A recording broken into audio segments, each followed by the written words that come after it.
Some of you may have seen the movie Pride. Those who haven't, go watch it, which tells the story of the group Lesbians and Gays Support the Miners, a group of lesbians and gays in the UK who raised money to support the strike in 1984. When Thatcher sequestered the funds of the National Union Mine Workers, NUM, so miners couldn't get the strike pay. However, the movie doesn't tell the whole story. Miners' labor groups began supporting and participating in gay pride events. During the 1984 Labour Party conference, a resolution to support LGBT rights was passed due to bloc voting of the NUM. This story shows how important building alliances is.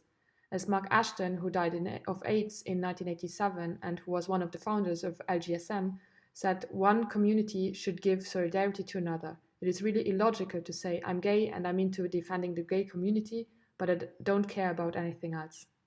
During the last 2 years, there have been 2 movements in Luxembourg, which in my eyes have managed to build alliances or coalitions amongst communities. Last year, when the youth took to the streets by the thousands across the globe to demand action against climate change, they managed to make climate change the hot topic. At least from what I have seen in Luxembourg, one of their strengths was the fact that they organized themselves in the schools. I saw how these students that had been meeting weekly for over a year now have been politicized very quickly on ecological subjects and beyond. They realized that the struggle for climate justice is not only a generational struggle, but also a working class struggle.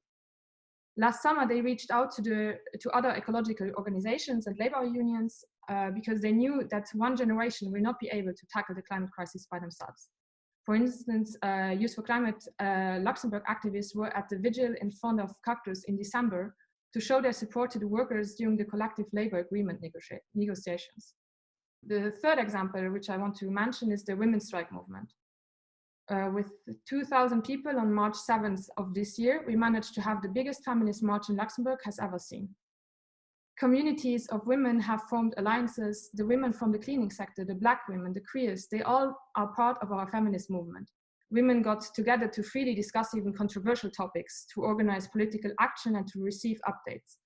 The meetings were held in different locations throughout the country and were bilingual to guarantee a certain amount of inclusivity and not only to cater to Luxembourg-speaking women who live near the city center. We actively reached out to independent labor union federation OGBL and increased our reach dramatically towards organized working women, which we knew was one of the most important steps. We also reached out to LGBTQ and Black women's organizations who mobilized a lot of participants to attend the women's strike, effectively uniting LGBTQ, Black and labor struggles with women's struggles. This was mostly done by specifically talking to individual community leaders, without whom a lot of the participants could not have been mobilized. The work on our communities need to start or continue during the confinement and beyond. Building networks, strengthening the alliances, bringing more people into the movements, preparing for the upcoming struggles, sharing past experiences. In order to not get overwhelmed, we should prioritize parts of society and topics. For example, the essential workers, democratic deficits, the housing shortage, etc. And we need to reinvent new and old forms of activism, using the virtual and the public sphere. The window of opportunity for social change is here, and we need to get to work now.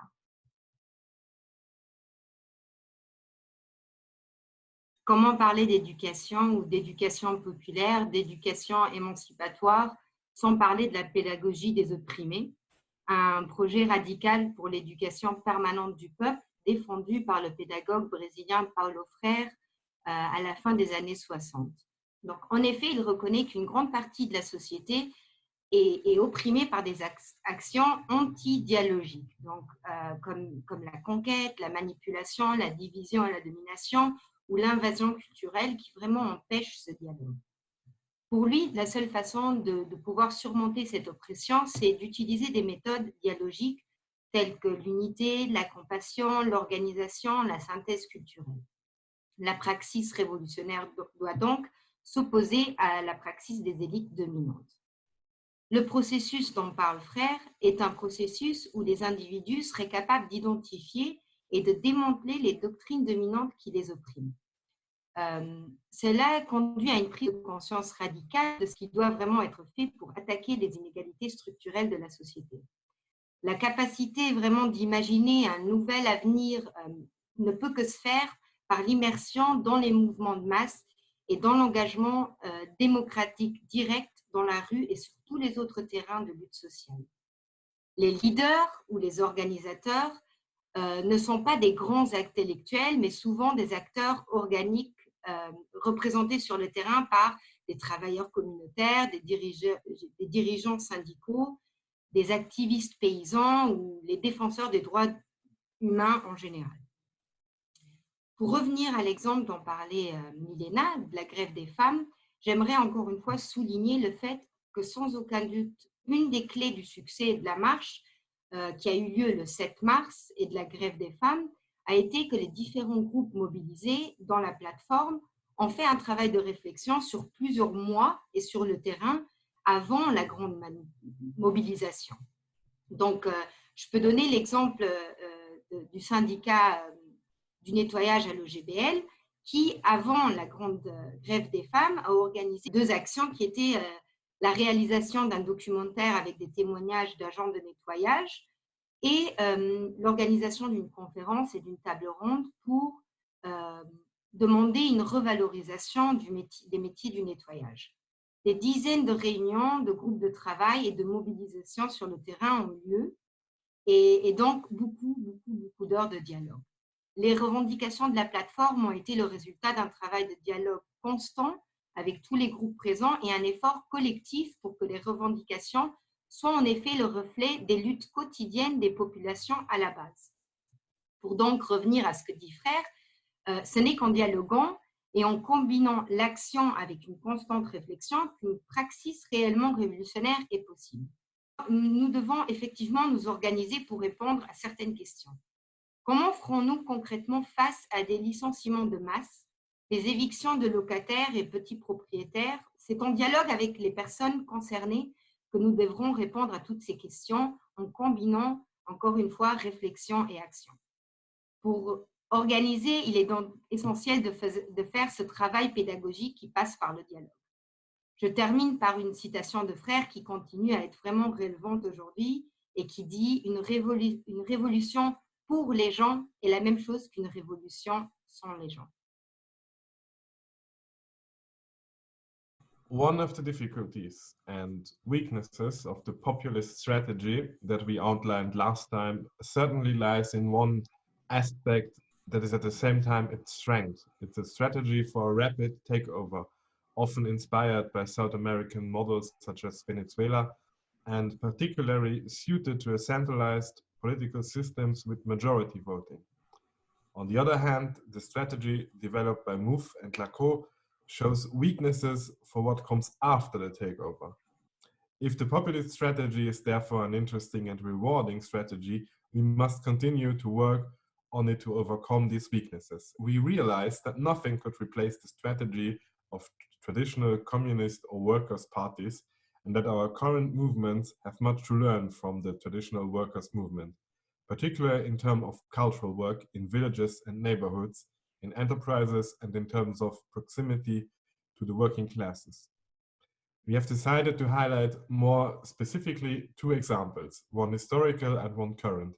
The example of Austro-Marxism and the example of the Belgian PTB. Austro-Marxism was a Marxist school which was founded at the beginning of the 19th century. Like established Marxists, their followers wanted to overcome the division of the labor movement. Their strategy consisted not only of political reforms, but also of creating left-wing hegemony through political cultural actions. Otto Bauer formulated the strategy in these terms: don't break heads, win heads. The movement succeeded in setting up many organizations, some of which are still active today. Trade unions were strengthened, gymnastic clubs were created, youth clubs and many institutions for the cultural entertainment of workers were established. By 1924, almost 1/5 of the Austrian population was an active member of the Socialist Workers' Party. So I will now come to the PTB, the Partie du Travail de Belgique. It achieved a great success in Belgium in the last elections. The party's strategy is based on 3 pillars. First, they concentrated their resources on a few cities in Belgium in order to create an electoral breach. The second pillar is active political work in companies, but also in the districts that are often forgotten by the establishment. The third pillar is to achieve broad visibility in social media so that information is as accessible as possible and political information reaches as many people as possible. It is precisely here that the PTB stands out from otherwise left liberal parties. It does not try to moralize, but rather takes up the existential problems of the people. The PTB goes to the basis, tries to listen to the problems of the people and offers concrete, short, medium and long-term solutions. It thus offers an alternative to those parties which support neoliberal politics. It is precisely here that a closer look at the strategies of the PTB can also offer approaches to solutions for Luxembourg. Here, the questions can be asked, what can be done in Luxembourg to involve the population in this political sphere?